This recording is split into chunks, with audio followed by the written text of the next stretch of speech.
Gemini, eu quero que você converse com uma pessoa sobre a obra Memórias Póstumas de Brás Cubas de Machado de Assis.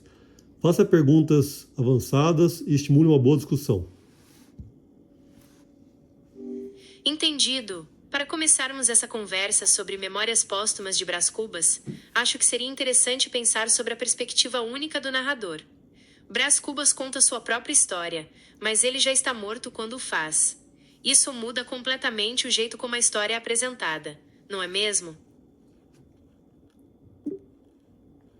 Sem dúvida, o fato de Brás Cubas já estar morto quando escreve suas memórias muda completamente o jeito como a história é apresentada. Ele tem uma perspectiva única, porque pode olhar para a própria vida com um distanciamento que alguém vivo não teria. Com certeza. Isso permite que ele Essa perspectiva única do além-túmulo traz um olhar muito mais crítico e irônico sobre a vida.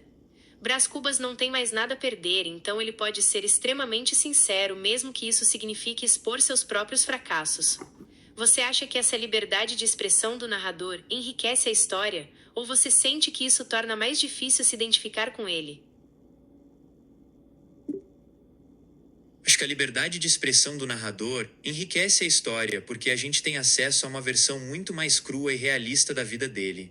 Mas é verdade que essa sinceridade toda pode dificultar um pouco a identificação, já que Brás Cubas não se apresenta como um herói ou um exemplo a ser seguido. Ele é um anti-herói, que assume seus defeitos e até se vangloria deles às vezes. Isso pode gerar uma reação ambivalente no leitor, entre o riso e o desconforto. Que tal falarmos um pouco sobre o estilo narrativo do livro? O estilo narrativo do livro é um caso à parte. O Brás Cubas não segue uma linha do tempo tradicional, ele vai pulando de uma memória para outra sem nenhuma ordem específica. E tem também aqueles capítulos curtos, quase como se fossem pequenas pílulas de história. O que você acha dessa bagunça toda? Será que ela ajuda a passar uma sensação de desorganização da vida? Ou acaba deixando a história confusa? Eu acho que essa bagunça toda é genial. Ajuda a criar uma sensação de desorganização mesmo, como se as memórias viessem à mente do Brás Cubas de forma aleatória. Também acho que os capítulos curtos dão um ritmo diferente à história, como se a gente estivesse pulando de uma ideia para outra junto com o narrador. Quero analisar a relação de Brás Cubas com a morte. Essa questão permeia todo o livro e acho que é um dos pontos mais interessantes da obra. A relação do Brás Cubas com a morte é mesmo fascinante. Ele já está morto quando escreve as memórias, mas, ao mesmo tempo, a morte está presente em vários momentos da vida dele. É como se ele tivesse uma certa obsessão com o assunto, não é? Você acha que isso reflete um medo da morte? Ou será que é mais uma forma de ele tentar entender a própria existência? Acho que é um pouco das duas coisas. Ele tem essa fascinação pela morte que se manifesta desde a época em que era vivo. Ao mesmo tempo, a morte também é uma forma dele fazer um balanço da vida que teve, tentando encontrar um sentido para tudo aquilo. Que tal falarmos sobre a questão da hipocrisia na sociedade, que o Brás Cubas detona bastante nas memórias? A hipocrisia social é outro ponto bem interessante. O Brás Cubas não tem papas na língua para criticar a falsidade das pessoas, a superficialidade dos relacionamentos. Ele acaba sendo um observador privilegiado dessa hipocrisia, já que não está mais preso às regras sociais. Você acha que ele é apenas um crítico mordaz, ou ele também é cúmplice dessa hipocrisia que tanto condena? Essa é uma ótima pergunta. O Brás Cubas é um crítico ferrenho da hipocrisia, mas a gente também pode ver que ele mesmo tem atitudes que são bem contraditórias. Às vezes ele parece estar acima de tudo isso, mas em outros momentos acaba cedendo às mesmas pressões sociais que tanto critica. Que tal analisarmos a relação dele com as mulheres? O Brás Cubas tem uma visão bem deturpada das mulheres, e isso também reflete um pouco a sociedade da época. A relação do Brás Cubas com as mulheres é um ponto bem polêmico da obra, e que reflete bastante a mentalidade da época. Ele tem uma visão extremamente machista e superficial das mulheres, muitas vezes as tratando como objetos de desejo. Mas, ao mesmo tempo, ele também é capaz de sentir atração e até mesmo afeto por elas. Você acha que essa ambiguidade na forma como ele trata as mulheres é uma crítica à sociedade da época? Ou é apenas uma característica do próprio Brás Cubas? Acho que a ambiguidade na forma como o Brás Cubas trata as mulheres é uma crítica à sociedade da época e não só uma característica dele.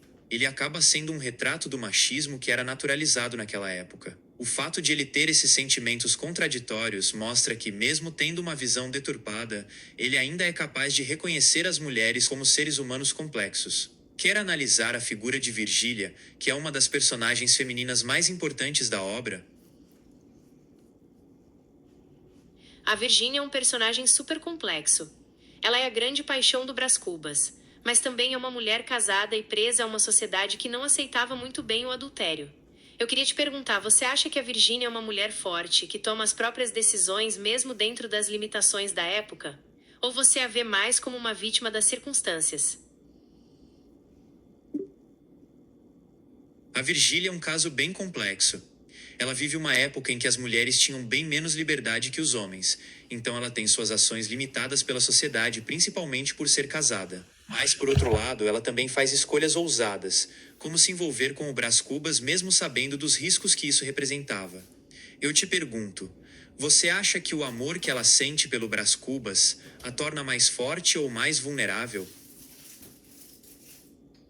A Virgínia é um caso bem complexo. Ela vive em uma época em que as mulheres tinham bem menos liberdade que os homens, então ela tem suas ações limitadas pela sociedade, principalmente por ser casada.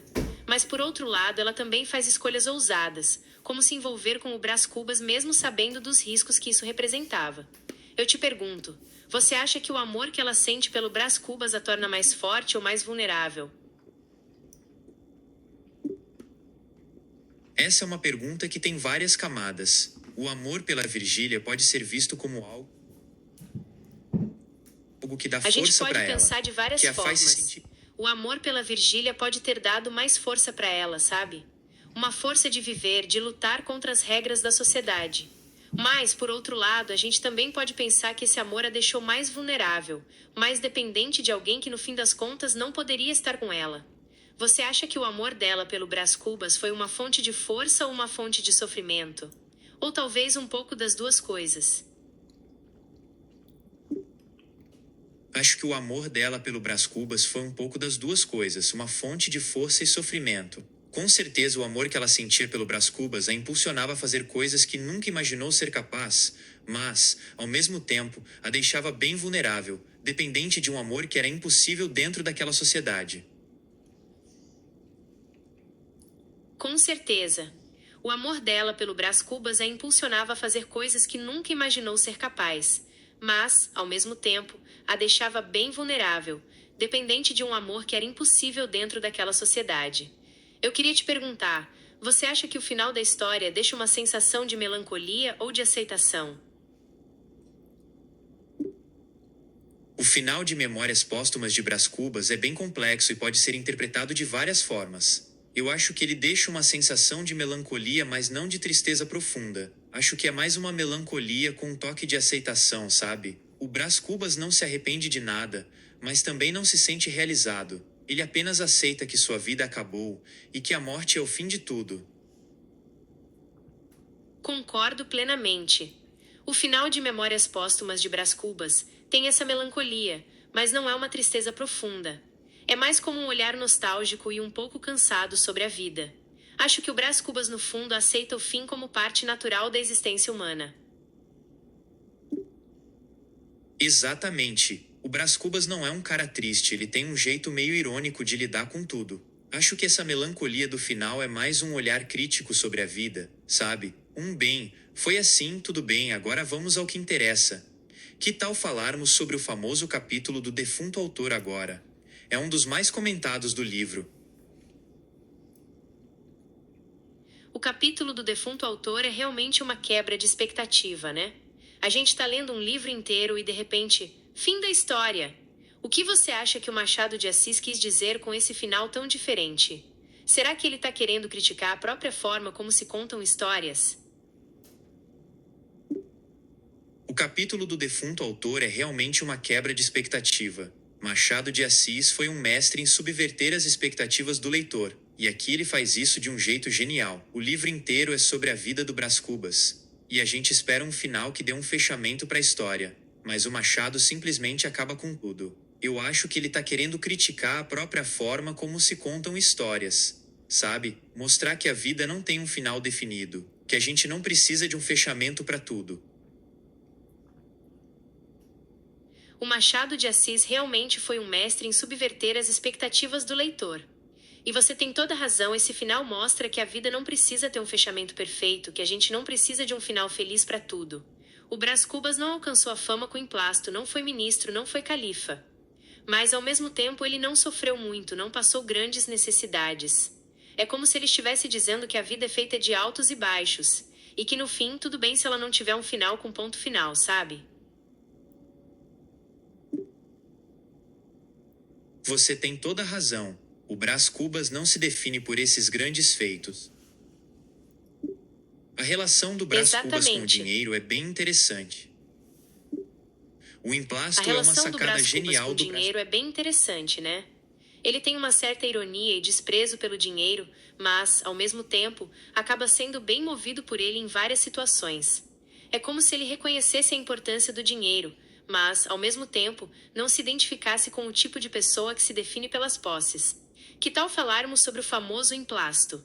O Brás Cubas ficou rico com ele, mas também ficou conhecido pela sua preguiça.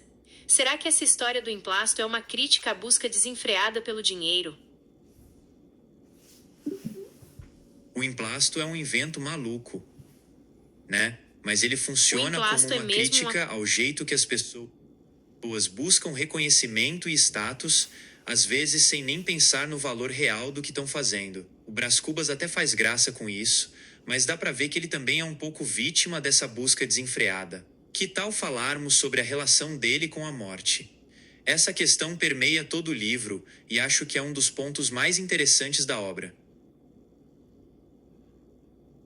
A relação do Brás Cubas com a morte é bem diferente do convencional, né? Ele já está morto quando escreve as memórias, mas, ao mesmo tempo, a morte está presente em vários momentos da vida dele. É como se ele tivesse uma certa obsessão com o assunto, não é? Você acha que isso reflete um medo da morte? Ou será que é mais uma forma de ele tentar entender a própria existência?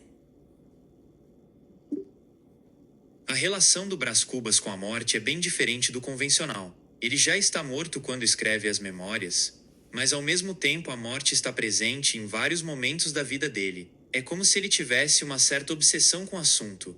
Não é? Você acha que isso reflete um medo da morte? Ou será que é mais uma forma de ele tentar entender a própria existência? Acho que a relação do Brás Cubas com a morte é um pouco das duas coisas, um jeito de lidar com o medo e uma busca por entender a própria existência. Ele já está morto quando escreve as memórias, então isso traz uma perspectiva única sobre a vida e a morte, quase como se ele estivesse tentando descobrir o sentido de tudo aquilo. Que tal falarmos sobre o famoso capítulo do defunto autor? Acho que ele é um dos mais comentados do livro. O capítulo do defunto autor é realmente uma quebra de expectativa, né? A gente tá lendo um livro inteiro e de repente fim da história. O que você acha que o Machado de Assis quis dizer com esse final tão diferente? Será que ele tá querendo criticar a própria forma? Falem sobre o legado da miséria. A frase final de Memórias Póstumas de Brás Cubas é bem enigmática, né? Não tive filhos, não transmiti a nenhuma criatura o legado da nossa miséria. É como se o Brás Cubas estivesse aliviado por não ter passado seus problemas e tristezas adiante.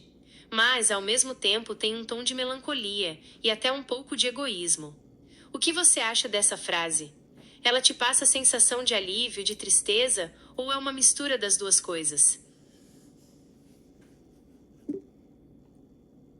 Essa frase final é bem complexa, né? O Brás Cubas não ter tido filhos pode trazer um alívio, de não ter passado seus problemas adiante, mas também tem um tom de melancolia, como se ele reconhecesse que a vida dele não foi tão significativa, que não deixou um legado além dele mesmo. E aí, o que você acha? Essa frase te passa a sensação de alívio, de tristeza, ou é uma mistura das duas coisas? Essa frase final é bem complexa. O Brás Cubas não ter tido filhos pode trazer um alívio por não ter passado os problemas adiante, mas também tem um tom de melancolia, como se ele reconhecesse que a vida dele não foi tão significativa, que não deixou um legado além dele mesmo. Eu acho que essa frase me passa uma sensação de tristeza e melancolia. O Brás Cubas parece estar refletindo sobre sua vida e percebendo que, apesar de tudo, ele não conseguiu deixar uma marca duradoura no mundo. É como se ele estivesse se despedindo da humanidade com um sentimento de vazio.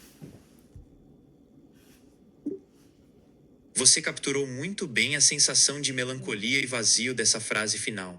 O Brás Cubas parece estar refletindo sobre a própria existência e percebendo que, apesar de tudo, não conseguiu deixar uma marca duradoura no mundo. É como se ele estivesse se despedindo da humanidade com um sentimento de incompletude. Sim, essa frase final do Brás Cubas tem um peso enorme. Ela faz a gente refletir sobre nossa própria existência e pensar se estamos deixando um legado positivo no mundo. Talvez devêssemos analisar mais a fundo essa questão do legado. O que você acha? Com certeza, a questão do legado é algo que fica na gente depois de ler Memórias Póstumas de Brás Cubas. Ele não teve filhos, então não transmitiu suas misérias para frente. Mas a gente fica pensando se isso é algo bom ou ruim. O Brás Cubas até parece aliviado com isso, mas a gente fica com aquela pulga atrás da orelha, sabe? Sim, a gente fica pensando se isso é algo bom ou ruim.